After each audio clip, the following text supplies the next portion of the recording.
Bonjour, everyone. You can stay with us. It's a great pleasure for me, and always a very special moment to welcome my friend Tim Armstrong. Tim is a unique personality. We know each other since now too long, so we will not tell to the audience how many years we have together. And Tim has been a fantastic story of leadership and successes. He has made what the advertising side of Google is all about. He is the one who was behind the philosophy and the development of Google on the advertising side. And we made the first agreement with Google thanks to you. Since that moment, we built a friendship which has been always loyal and fantastic, so thank you. He is also the man who decided to take a huge challenge, and while he was enormously successful with Google, he has decided to take the responsibility of AOL. AOL was broken. AOL, nobody wanted it. Nobody thought that it will be revitalized. And he decided to take the challenge, and he made AOL successful. He took a lot of bets, a lot of risks. He acquired a lot of content, and he has made AOL a very successful operation, which has been then brought to Verizon. And with Verizon, they acquired Yahoo and has created recently Oath, a house of brand. And I will ask a few questions about this. Tim, thank you for being with me. It's a great honor. Thank you for being with all of us. And you know that VivaTech is a little bit a common dream, because since the very beginning, before VivaTech, 10 years ago, I started to speak to you about this dream, and you helped me making it happen. Thank you. Well, Maurice, first of all, it's awesome to be back in France. And this conference, I heard from Maurice 10 years ago was the first time you mentioned it, and then a couple of years ago when you really decided that you were going to do it. And I just wanted to say a couple things about Maurice quickly, and I know that many people here know you and know your background, but for a person, I think first of all, as a French citizen and somebody who has done an amazing amount of work for France and the rest of the world. I usually see you outside of France everywhere, but I think there's three things that you have done which have been truly amazing during your career. One is, I think you've always put the country first with what you've done, and I think that this conference is a great example of one individual with a vision and a dream. You have people from all over the world here. The second thing is that you connect people around the world. I think that you, outside of France, bring France to the world. Overall, many industries, whether it's advertising, but more importantly, most of the corporations around the world rely on you as a European citizen overall, and I think you bring in. And the third thing, which I don't think many people know, is that your decision to take one of the world's largest holding companies and to basically import and partner on technology, which you did with Google, back in the day, I think was the foundational change in terms of where software has become one of the main drivers in an industry that needs more machines and more people and more creativity. I think that you have done a very, very amazing job of changing the industry landscape over time. And finally, I brought this gift for you because there was a rumor that that there was a video sent out by the most experienced creative department in the world for your potential job change, and I have a former CEO care kit here for you that has everything you need to be successful in your non-CEO position overall. So it has you'll find lots of goodies in here, and it's amazing to watch what you've been doing. I'm very humbled by what you are saying, but you know, today it's about you, it's not about me.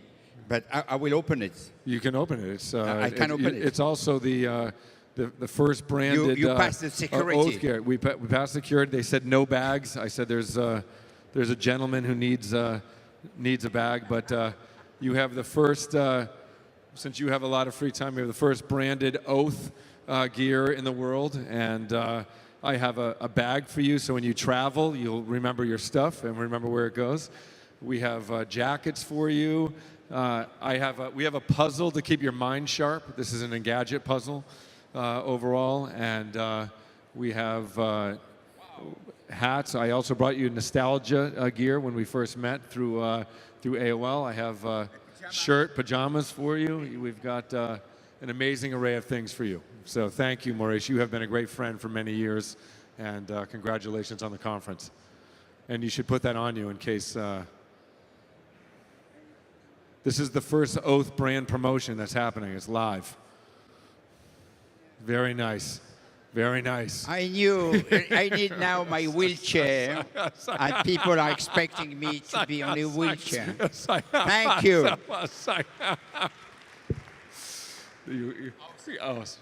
Always. Awesome. Thank you. Thank you very much. And I'm very touched. It's a surprise. I knew that with my wheelchair I will need some. But I will talk to you about my own future. Let's start with something which is extremely important. You are no longer the CEO of AOL. You are the CEO of Oath. Can you tell us why Oath and what that does mean? And will the brand AOL, Yahoo, Tumblr, etc. disappear, HuffPost, etc.? What will happen to all these fantastic brands? So first, Oath was a brand we chose because it's a commitment, and to some degree it's invisible. You know, an oath is something that you say or you're committed to, but the manifestation of that is something that you do in your life. And we wanted to have a brand that meant something long term. And so I think the commitment, the ability to have a personal oath that we're basically driving through the company, but more importantly, we want our brands to have an oath. So, you know, what is the oath of Yahoo? What's Yahoo bringing to the world? What's AOL bringing to the world? What's TechCrunch bringing to the world? You know, what's Engadget bringing to the world? What's Tumblr bringing to the world? And so we chose a brand that we thought would have a super meaningful long-term foundation, but also Oath is something that's going to sit underneath as a B2B brand. What are the brands are that people know? We already have global brands. We touch 1.3 billion people across all of our properties every month, and so we didn't need to come up with a brand of anything other than the commitment of our talent across the globe to take our current set of house of brands and bring it to every country in the world, every person in the world. So you know, Oath is the commitment we're making underneath the brand portfolio. It's a commitment also that you are making to the consumers. Yes. What kind of commitment are you making to the consumers? Oh, so for the consumer commitment really is super simple. The commitment that we're making, and we'll have more to say about our strategy over the course of the summer, it's to bring the most exciting brand experiences to mobile. And so we are in the process right now of building out a suite of services. Some of them are showing up on Verizon. We just announced they'll be showing up on Verizon now on phones in the US. And then we're working with other international carriers to bring more brands and more services and more data to consumers globally. So I think when you look forward 2 or 3 years from now, you know, I would hope that Oath is the single largest provider of media brands and services on mobile devices. Are you expecting to build some other services or some other content in order to attract more consumers? Because my understanding is that you are not very happy with having only 1.3 billion reach. You are expecting to reach pretty quickly 2 billion. So how do you expect to get that? So we said by 2020 we wanted to get to 2 billion consumers. You know, 1.3 billion consumers is very scaled. There's only a few companies on the planet that have our size traffic, and For us, it means global expansion. It means there's markets that we're going to have to really figure out how to be involved in. One is China, one is India at a bigger scale, and we do small things there today, but we're going to have to expand to more international locations. And I think that is going to be the challenge. I think people look at our business and our brands as being mainly US-centric and then starting to expand internationally, but really in the next few years, we have to become a global company. And the other thing we have to do, which is, you just saw Alibaba up here. There's a lot of companies around the globe that have global aspirations now. We need to actually increase the value per consumer, the services we're bringing to each consumer. If you look at Oath as a combined entity right now, we're a fraction of the value that Facebook is bringing or Google is bringing in terms of the revenue per consumer. So we have a huge upside if we can figure out how to bring more value to more consumers, every day, and that's one of the things that we're really focused on. So how we're going to get there, we're going to figure it out.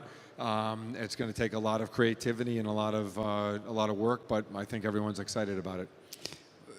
If we look from the advertiser's point of view, and if you look from the people point of view, it's extremely important to have an alternative to Google and Facebook. So the idea that you can reach 2 billion people is something which is extremely important. How Verizon, which is a company which is mainly US-based and the base of their revenue and their consumer is clearly in the US, how are they reacting to the idea of becoming truly global and to invest outside the US? Because if you want to reach this level, you need to have a very strong presence in China, as you said, in India, and in Europe. So I think you know Verizon as well as I do as a client, and I think that Verizon has aspirations that are bigger than the U.S. Overall. They do a very good job serving one of the strongest companies or one of the 20 largest companies in the U.S. They do a very good job in the U.S. market. But one of the things we're doing as we build for Verizon, we can also build for global carriers. So I think when you think about what Verizon is doing with us in the US, we can replicate that in Latin America and Europe and APAC. So we're interested in doing a very good job of proof pointing with Verizon, and they want that, and then taking that to other carriers where Verizon can expand their relationships. It may not be directly in the wireless space, but it may be in the services to wireless space, on a global basis. And Verizon has a global business to business called VEZ, which they serve corporations all over the world, corporations in Paris, and we're gonna be a new division in that area in terms of going global with media, communications services, those things. As I mentioned, for the advertiser, the idea to have an alternative to Facebook and Google is something which is very important. It's not against any of them. It's simply that it's good to have alternative. That is the world of competition, and it's very positive. What would convince the advertisers to come to Oath or to, I don't know, any of the brands? What would be the benefit for them to have an agreement with you? And why should they shift their dollars to you instead of staying with their current suppliers? So one is, Google and Facebook are really large and they're executing really well. So one of the things we've been saying internally is, first of all, the industry is big enough and changing fast enough where our job is not to compete head-on-head with Google and Facebook, but to provide the advertisers with a different type of value. So the area that we're focused on is brand marketing. And that's something that we feel like there's a lot of room, and I won't go into detail now, but there's a lot of ideas we have about where to go. And if you're an advertiser, global advertiser, an agency, the one thing you should care about with us is if you want access to over 1 billion consumers, which is hard to find, there's not many companies that have it, you should have one Oath input to that audience, and you should be able to have excellent data, analytics, planning, buying, and measurement overall with us. And if we can't prove to you that we're a viable opportunity at the scale of Google and Facebook over the coming years, we will not have reached our full potential. So you will see us invest very heavy in product and engineering around bringing brand marketing platforms to the world, and that is in the advertising business, that's going to be our number one focus. Tim, if I'm just thinking a little bit of what you are saying, is it still room for advertising agencies, or is it right for me to really go back to the beach and play a little bit volleyball? Or there is still jobs for advertising agencies now that you are building Oath? We're building our platform with the agencies in mind, and the reason is that the agencies have a broader viewpoint than any of the individual companies that we would have with one client. So we can basically get tremendous scale in our business by working with the ad agencies, and you and I have done this for a long time. The most successful thing that we can do is essentially build our platforms with your platforms and with client data to make sure that there's an expansive relationship overall, and that it's also global. I think the second piece is, at least for our business, the ability to operate in many countries which you're in is very challenging for us unless we have a partner like you to work in. So our plan is to build these systems, and the things we're working on are going to be directly involved with the things that you're building and have been building overall. And I could be wrong, but I think the relationship with Google that you've built has made a huge difference in terms of the scale of what you've done globally. It's been great for you. It's been good for Google. My guess is at Yahoo and AOL, we don't have the same scale relationship. We need to build that with you and with the clients that you have overall. So that's our focus. Thanks to you, the relationship with Google has been built, and it has been a foundation for the development of Publicis. And clearly, we have built something which is second to none. I think that we are still the largest partner of Google in advertising. We must be number one or number two with Facebook, and I hope that we will be soon the number one. Counting on it. We're counting on it to be number one or number two, but really there is no number two. You have to be number one. Number one. That's what it is. Absolutely. And also, I'd just say, I think the exciting thing, Maurice, with you and with what's happening here is, the industry is still changing so quickly. I mean, even the announcements the president made here yesterday about the expanded visa programs, and that's exciting because all of the economies around the globe are moving more and more towards the businesses that we're talking about. And the more the governments get behind them, the more the universities get behind them, the more companies get behind them. We're not as big as we could be in France. We're not as big as we could be in Germany, UK, Spain, Italy. And it's an exciting time period for us to work with partners like you and be in countries like France where there's a lot of opportunity and there's a lot of energy. Biggest thing I took away from reading about what was going on here yesterday when I was in the US was the energy level.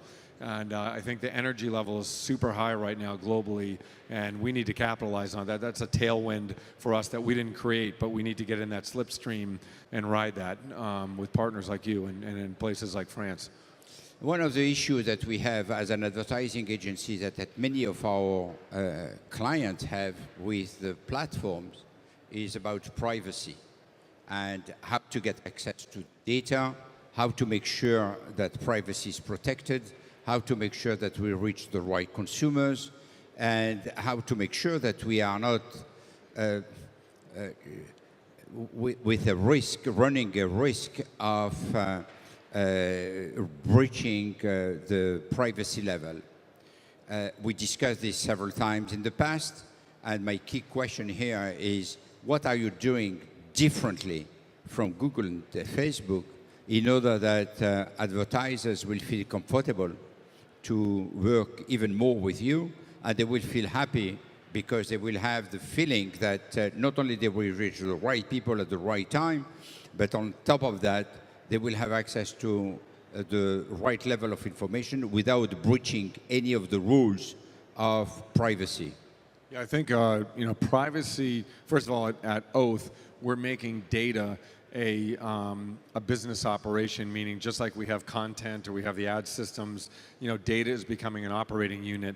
overall. And inside of that operating unit, I'd say there's two things. One is all the things you know today about data and privacy and the protection and security of that data, which is critical. The second piece is what's the likely long-term outcome with data? And here's my personal take on it. Data is a massive transaction source around the globe for all the big platform companies and all the advertisers. The consumer doesn't have any play in that right now. And my guess is over time, there will be systems that allow the consumer to basically have economic advantage using their own data.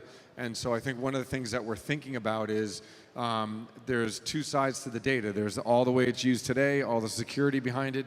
The second one is what's the value of data to an individual consumer, and are there models that will work over time in terms of having data be a benefit for the consumer, not just the corporations. And I think that's a big, exciting frontier that needs to be explored.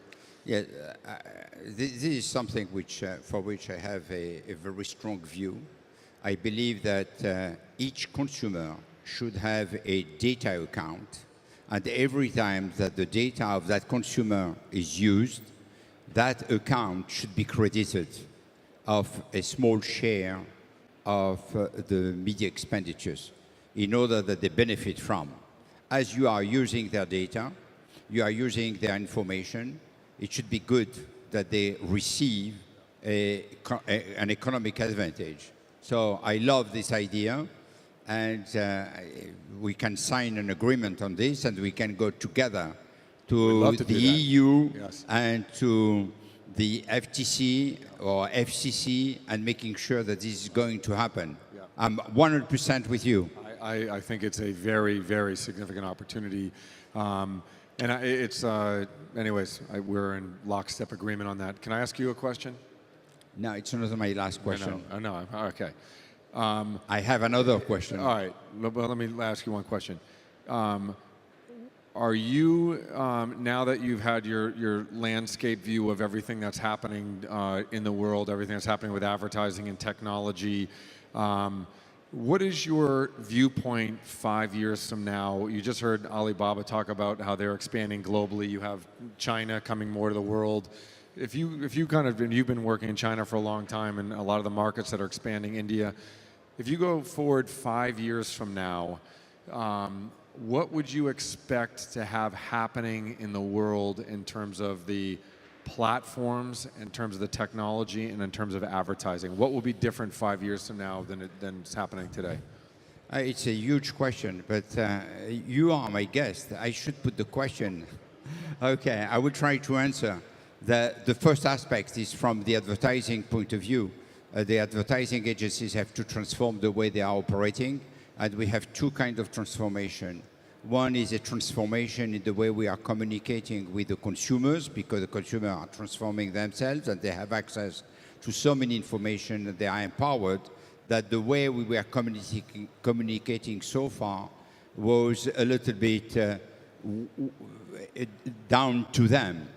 We have to change, and it has to be in an interactive way, much more than it is today, and it has also to be with a transaction at the end of the day. So if they want to transact after a communication, they should be able to do it immediately. And there is the other aspect, which is the transformation of the relationship with the client. And we have to help our client to transform themselves. We have seen what Daniel Zhang have said. Before that, BNP Paribas. And we had a very interesting conversation with Jean-Laurent Bonafé, what he's doing in the bank. And also we have seen what the Israelis are doing. So clearly, the transformation of the advertisers is a necessity. And the world is going to change into platforms. And something which has been said yesterday by Emmanuel Macron is that the government should have platforms and think as a platform, as a startup. And we have a separate conversation with the president regarding how the mairie, as we say, the cities should operate. And they said 80% of the job should be done on platforms. If you look what Estonia has done, it's amazing. So it is an example of what we should be doing. So the world of platform is the world of tomorrow. There is a lot of issues with that. Cybersecurity, a lot of problems. We have seen what happened recently. So clearly, we will be in the world of platform, and I think that many things will change. And I'm not sure that the old advertising agencies will continue to be as they are. And I don't believe that our role will be exactly the same. So I think there is a land of opportunity, many risks, but also a lot of opportunities. But I have one question. I said it's not the last one, and my question is the two of us. When I had the first time the idea of Viva Technology, I spoke only to you. And I said, Tim, I would like to create something which is an event, blah, blah, and you know what it happened. You helped me. I would like that we take this to another level. I would like that next year we have a much bigger event. I would love to see a battlefield of startups. I would love to see a huge hackathon with thousands of developers. I would like to see all the developers of the world coming, fighting, and building, and writing code. So I would like to see. Maybe we should do TechCrunch Disrupt here. Voila. Powered by Oath, and I will fund this for Oath to bring TechCrunch here and Disrupt and do a battlefield before the next conference, so you can announce battlefield winners on stage with real products built in France. Is it an announcement? It's an announcement. It is an announcement? It's an official announcement. We need to shake on it, though. We need to shake hands. We need to shake Is on it something that for which we have your oath? Oath. You have my oath. You have my commitment, my oath. You have my oath. I have your oath? Yes, I have your oath also. Great. So I now understand what Oath is all about. It is a commitment. It is a commitment to a better future. It is a commitment to a better VivaTech. It is a commitment to better friendship. It's a commitment to startups and to France and to building products here next year that we'll see on stage. Great. Thank you. Awesome. Thank you, Maurice. Merci. Appreciate it.